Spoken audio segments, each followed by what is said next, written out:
आज सबसे निचले स्तर पर महंगाई दर पहुंची है और 1.55% पर महंगाई दर पहुंची। 8 साल में सबसे निचले स्तर पर पहुंची है महंगाई दर। ये बड़ी खबर सामने आ रही है। देश में खुदरा महंगाई से बड़ी राहत मिली है। जून 2017 के बाद सबसे निचले स्तर पर महंगाई दर पहुंची है। महंगाई दर गिरकर 1.55 पर पहुंची। 8 साल में सबसे निचले स्तर पर महंगाई दर पहुंची है।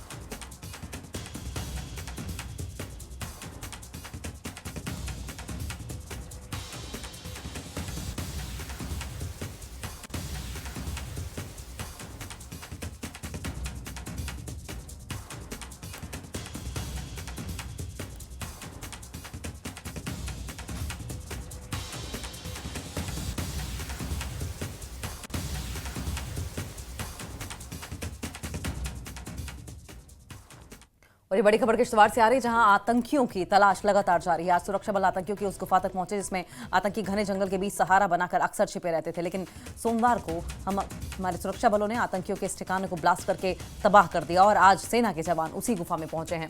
ऐसी कई गुफाओं को अक्सर आतंकी अपना हथियार बनाते हैं। जंगलों के बीच छिपने के लिए इनका सहारा लेते हैं।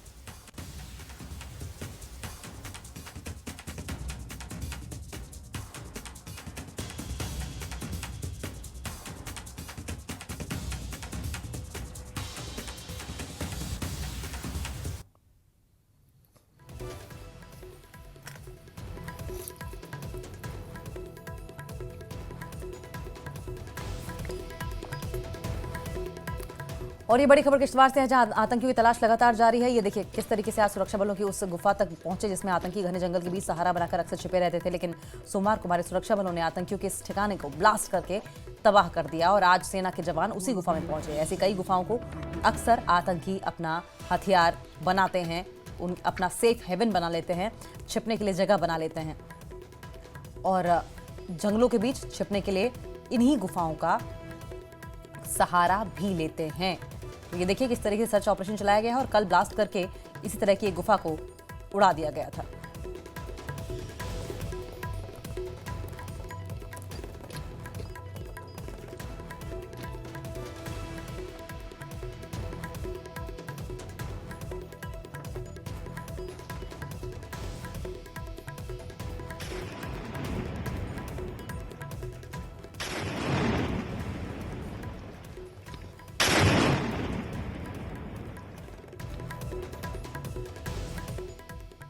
वहीं कुलगांव में 12वें दिन भी एनकाउंटर जारी है। एनकाउंटर साइट पर सेना और पुलिस के बड़े ऑफिसर पहुंचे हैं।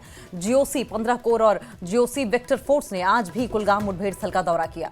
कुलगांव एनकाउंटर कश्मीर घाटी का सबसे लंबा एंटी टेरर ऑपरेशन है। ये मुठभेड़ 1 अगस्त से लगातार चल रही है। अब तक 3 आतंकी इसमें ढेर किए जा चुके हैं।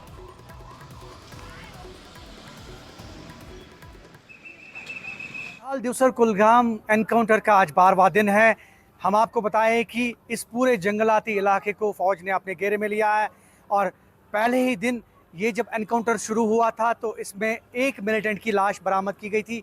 उसके फ़ौरन बाद हमें ये देखने को मिला कि ये एनकाउंटर जो है आज 12वें रोज़ में दाखिल हुआ और इस बीच ये कि 2 जो फौज के जवान हैं वो शहीद हो गए और कई एहलकार भी इस एनकाउंटर में अब तक ज़ख्मी हो गए हैं।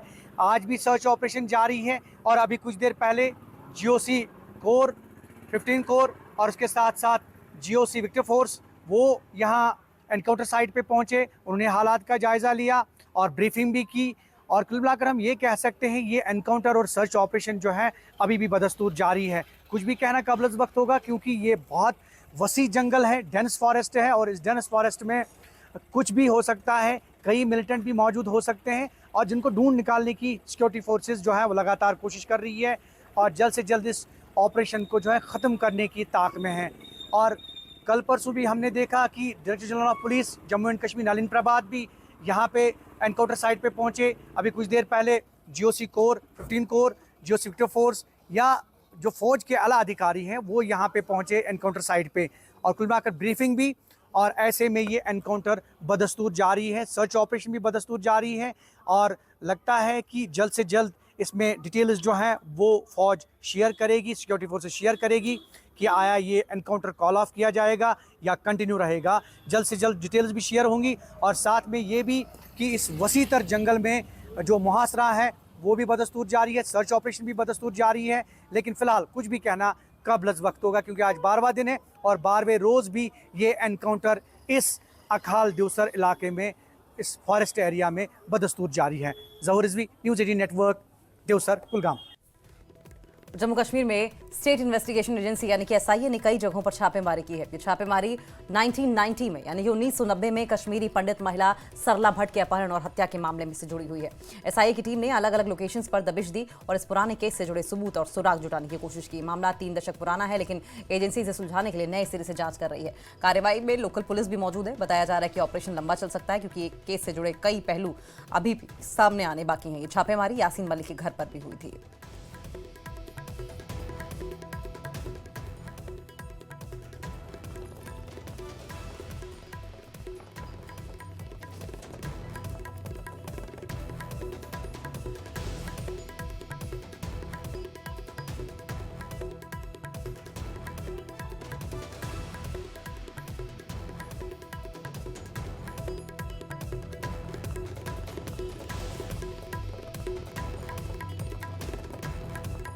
तो ये श्रीनगर में मेडिकल कॉलेज में नर्स थीं सरला भट्ट, और अब इतने सालों के बाद ये केस खुल रहा है। जम्मू कश्मीर में investigation agency, state investigation agency यानी कि एसआईए ने कई जगहों पर छापेमारी की है। छापेमारी 1990 में कश्मीरी पंडित महिला सरला भट्ट के अपहरण और हत्या के मामले से जुड़ी हुई है।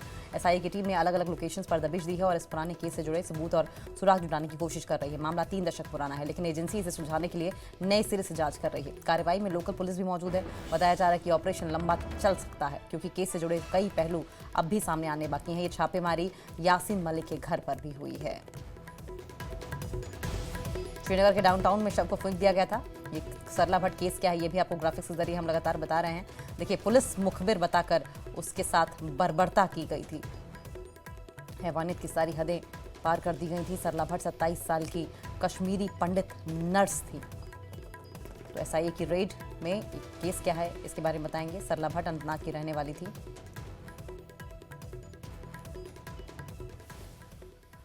और वहीं इस पूरे मामले पर रूट्स का कश्मीर के प्रवक्ता अमीर रैना ने कहा है कि अमित रैना ने दरअसल कहा है कि 36 साल से इस मामले में न्याय नहीं मिला। उम्मीद है कि जो कार्रवाई की जा रही है उससे सरला, उसके परिवार और कई कश्मीरी पंडितों को न्याय मिलेगा।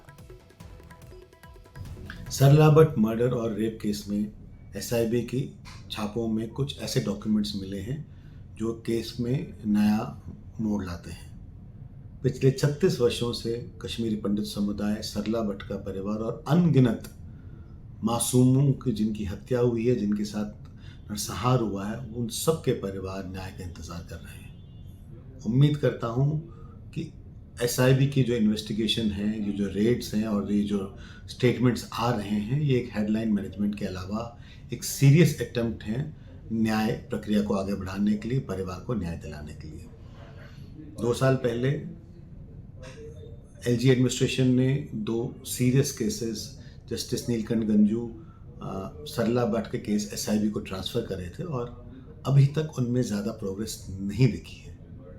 उम्मीद करता हूं कि अब एसआईबी इन केसेस को फास्ट ट्रैक करेगी, इनमें जो नए नए एविडेंसेस आए हैं उनको इस्तेमाल करेगी और यासीन मलिक जैसे कुख्यात आतंकवादी जिसका हाथ दोनों हत्याओं में है, जस्टिस नीलकंठ गंजू और सरला भट्ट, जावेद निलकर जैसे आतंकवादी, बिट्टा कराटे जैसे आतंकवादियों के साथ उनको पनिशमेंट मिलेगी उनकी, और समुदाय को न्याय मिलेगा। नहीं तो आज की डेट में 36 साल से आतंकवाद रिलेटेड किलिंग में कश्मीर में कन्विक्शन रेट 0 है और ख़ासकर एक समुदाय जिसने जातिसहार नरसंहार देखा है, उनको अभी तक न्याय नहीं मिला है। तो उम्मीद करता हूं कि एसआईबी की इन्वेस्टिगेशन फास्ट ट्रैक होगी, जो उन्होंने रेड करें उनसे न्याय प्रक्रिया में तेज़ी आएगी और जल्दी ही समुदाय और परिवार को न्याय मिलेगा।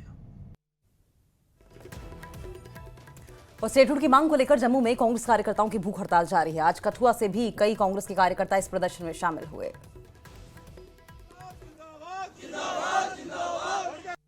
लाल सिंह जी, जो आज आप कठुआ से आए हैं, क्या कहेंगे? जो आपकी जो स्टेट लेने आए हैं और स्टेट लेने आए हैं, स्टेट लेके जाए, सिंपल सी बात। अब स्पीचेस हैं, तकरीरें हैं, हो जाने उसके बाद कर लेंगे सारा कुछ। ये बताइए, ये जो एनडीए या बीजेपी सरकार है वो तो स्टेटहुड के बारे में कुछ ज्यादा बोल नहीं रही है। कौन? बीजेपी, वो कोई रिस्पांस नहीं दे रहे। आप पिछले 9 तारीख से हमें क्या उसकी परेशानी है, ना बोले, हमें तो लेनी है, सिंपल सी बात।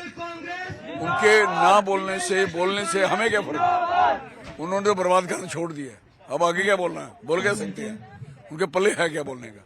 इसलिए वो स्टेट, ये तो मसला ही नहीं है कि स्टेट को रोक सकता है, स्टेट तो लेनी है, हर शुरू से लेनी है। आपको क्या लगता है कितना नुकसान हुआ है स्टेटहुड के ना होने से? स्टेट का नुकसान इतना ज्यादा हो गया कि हम उसकी भरपाई आने वाले 20-25 साल लगेंगे, कांग्रेस आएगी तो।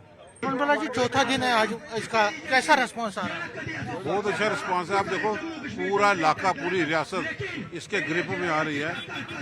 कल उधमपुर था, इससे पहले जम्मू अर्बन शहर के थे, आज कठुआ से लोगों में उत्साह देखो। इतनी बारिश के बावजूद भी यहाँ पे पहुंचे अपना रोष प्रदर्शन करने के लिए, अपनी जायज मांग को उठा रहे हैं। और वो जायज मांग जिसको सुप्रीम कोर्ट ने मोहर लगा दी, और उसके बावजूद भी अभी तक कोई कदम नहीं उठाया गया रियासत के दर्जे को रिस्टोर करने का। ये दिन ब दिन गुस्सा बढ़ता ही चला जा रहा है। शायद भाजपा हमारे सब्र के बांध का टेस्ट ले रही है। सब्र का बांध फूट गया, फिर हमारे बस में भी नहीं रहेगा। जम्मू कश्मीर में एक और लहर निकलेगी कि आज जम्मू कश्मीर के लोग अपने हक की लड़ाई लड़ रहे हैं। और श्रीनगर में जम्मू कश्मीर के कांग्रेस कार्यकर्ताओं ने अपनी क्रमिक भूख हड़ताल जारी रखी है और इसमें पुलवामा के पार्टी कार्यकर्ताओं ने भी हमारी रियासत हमारा हक के बैनर तले भूख हड़ताल में हिस्सा लिया। पार्टी कार्यकर्ताओं ने केंद्र सरकार के खिलाफ जमकर नारेबाजी की और कहा कि कांग्रेस राज्य का दर्जा बहाल करने के लिए अपनी लड़ाई जारी रखेगी। हमारी रियासत, हमारे पहाड़, हमारी रियासत। ये जंग जारी रहेगी कारा साहब के अध्यक्षता में, और हमें पूरा भरोसा है अपने मुल्क पे। और जिस तरीके से भारत सरकार, अंधी बहरी सरकार, हिटलरशाही सरकार को हम याद दिलाना चाहते हैं कि आपने देश के देशवासियों से वादा लिया था कि जम्मू कश्मीर आवाम के साथ इंसाफ होगा, हम स्टेटहुड रेस्टोर करेंगे। हम भीख नहीं मांग रहे हैं, हम अपनी कॉन्स्टिट्यूशनल के दायरे में जो हमें कॉन्स्टिट्यूशन है उसके दायरे में हम ये बात कर रहे हैं कि हमारी बनी बनाई स्टेट थी, अपना कल्चर था, अपना ट्रेडिशन था, उस रियासत को तार तार किया गया है अनडेमोक्रेटिकली, अनपार्लियामेंट्री। तो हम ये मांग करते हैं भारत सरकार से कि हमारी रियासत का दर्जा जल्दी से जल्दी बहाल हो जाए, ताकि जम्मू कश्मीर आवाम ये महसूस करें कि हमें अपनी रियासत वापस मिली। तो बिल्कुल जिस तरह से कांग्रेस ने ये चेन हंगर स्ट्राइक जो है वो जारी रखी है, और इनका यही मकसद है कि किसी न किसी तरीके से सरकार पर दबाव बनाया जाए ताकि जम्मू कश्मीर का स्टेटहुड का जो मुद्दा है वो सॉल्व हो जाए और जम्मू कश्मीर को वापस रियासती दर्जा जो है वो दिया जाए। आफाक शाह के साथ न्यूज़ 18 के लिए श्रीनगर से मुदस्सर कादरी। और श्रीनगर के बोटानिकल गार्डन में तिरंगा महोत्सव का आयोजन किया गया और इस तिरंगा महोत्सव में उपराज्यपाल मनोज सिन्हा के साथ सीएम उमर अब्दुल्ला, मंत्री सकीना इत्तू समेत कई मंत्री शामिल हुए।